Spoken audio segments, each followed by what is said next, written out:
They are deep. They are deep. In the depths of the ocean they are deep. In the shining heavens they are deep. They proceed from the ocean depths. They proceed from the hidden retreat. They are neither man nor God.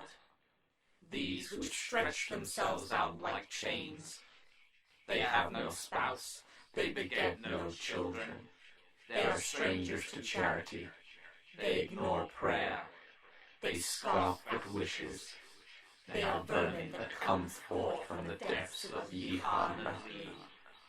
They are the vengeance of the old ones, rising out of difficulties, obtaining power through wickedness.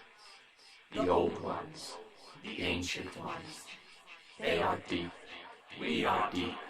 Spirit of the sky, remember. Spirit of the earth, remember. Spirit of the sea, remember.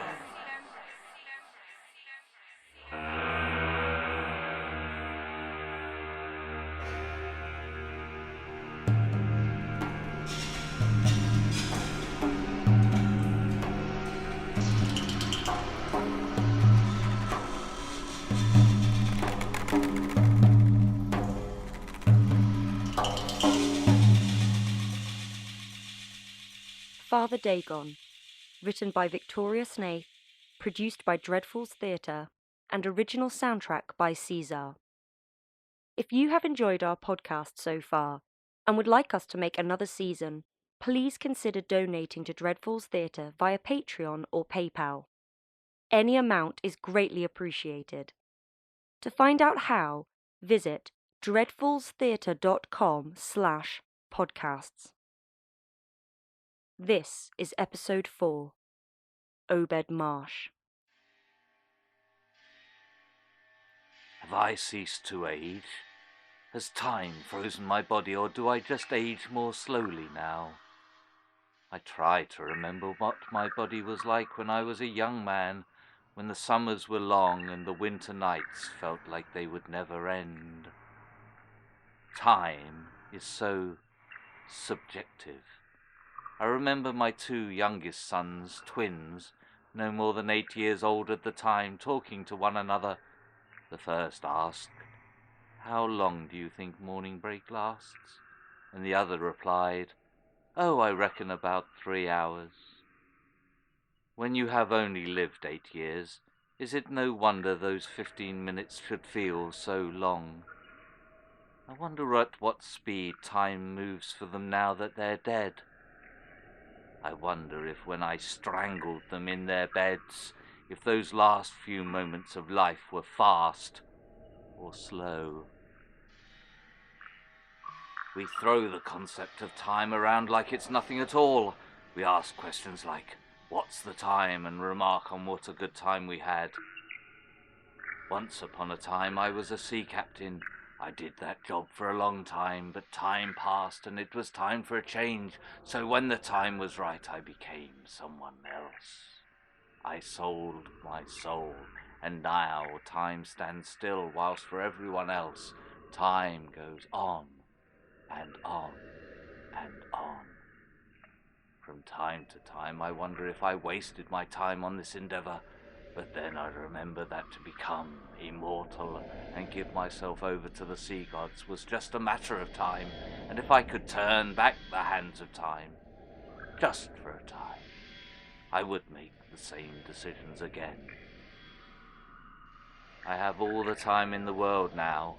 Time is on my side. When I hung up my captain's hat and put on that black robe, I knew I had made the right choice. Giving myself completely and utterly to the esoteric order was the most noble and magnanimous gesture I could do to prove my commitment to the church. So now I am no longer killing time or wasting time. I am using my time wisely to spread the word of Dagon.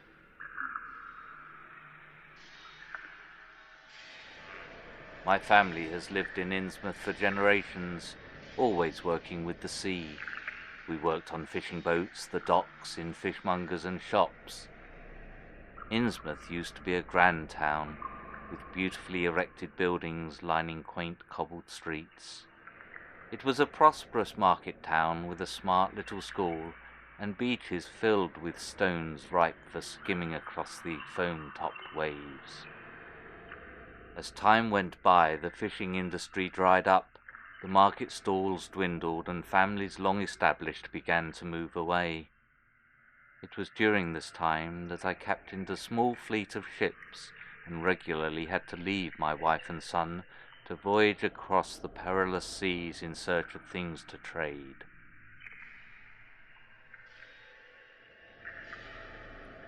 It was on one of these journeys that I met a Polynesian tribe who worshipped, to me, an unknown sea god called Dagon.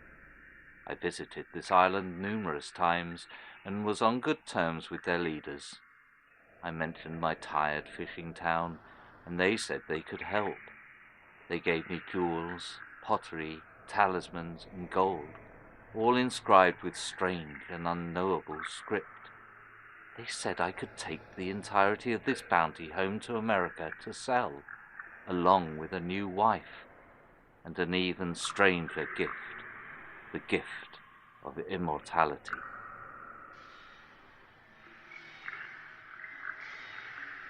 I should be ashamed to admit it, but Tuyayali was far younger and more attractive than my wife at home, so I married her on the island. We consummated our marriage that night, and I had planned to bring her home to Innsmouth and keep her as a maid or nanny for the family.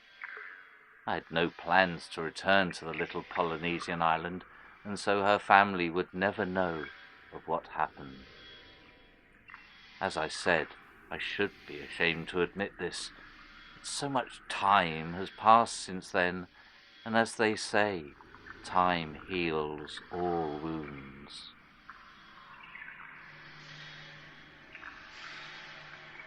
When I arrived home, my wife, my American wife that is, had died. Apparently it was quite sudden, and my son, who was very young at the time, I sent to live with an aunt, whilst Tuyayali and I set up home together. I wish I could explain what happened next, but it all happened too quickly, and so long ago I cannot be sure. The gold I had brought home and sold brought me great wealth, and curiously my return home brought great wealth to the town. Friends and neighbours told me that the day I arrived back with my new wife, it was as if the sun shone on Innsmouth again. The fish returned to the waters, and business began to thrive once more. The islanders were right. They could help me in my small town, but as with any trade, one must give something in return.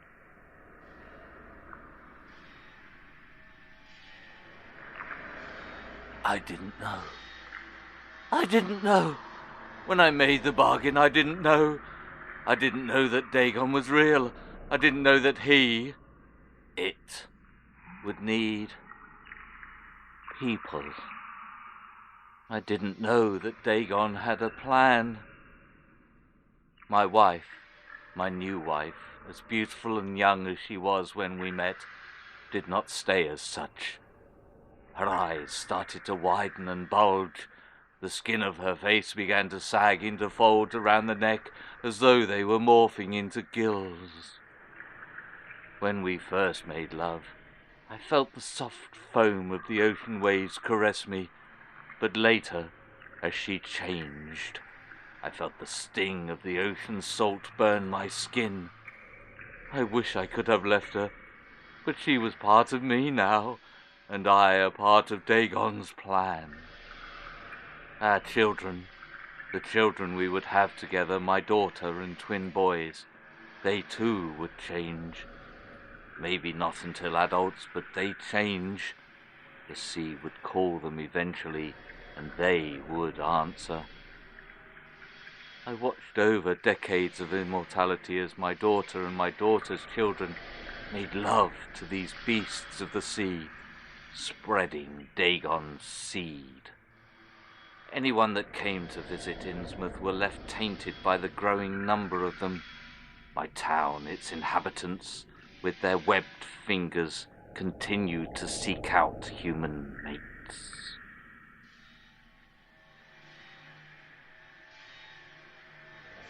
It's not just Innsmouth, you know. It's spreading. One day all of America will be Deep Ones, and then Dagon will be happy, and then one day Dagon will let me rest. Until then, I use my time wisely. I waste no time in getting new disciples to join the esoteric order of Dagon. Right now, I wait patiently for our newest member to arrive. She is a sweet girl, just married, just moved here with her new husband. Soon she will be ours. Soon she will be deep.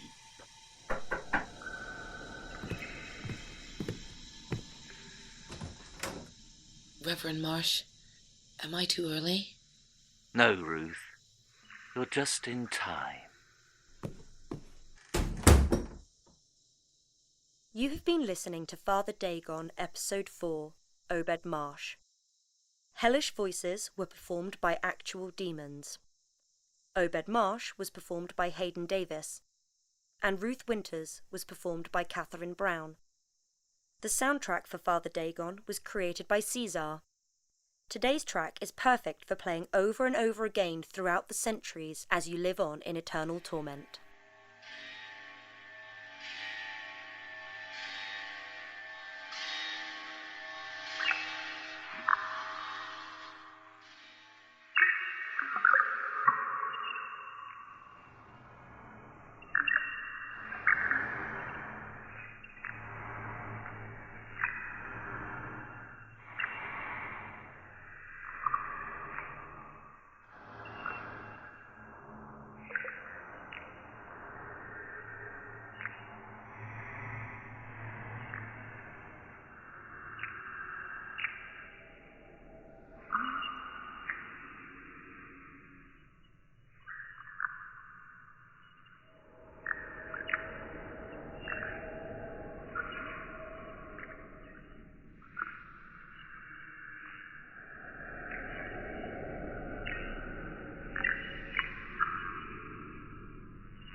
This week's Monster of the Week is Mythos author Byron Craft.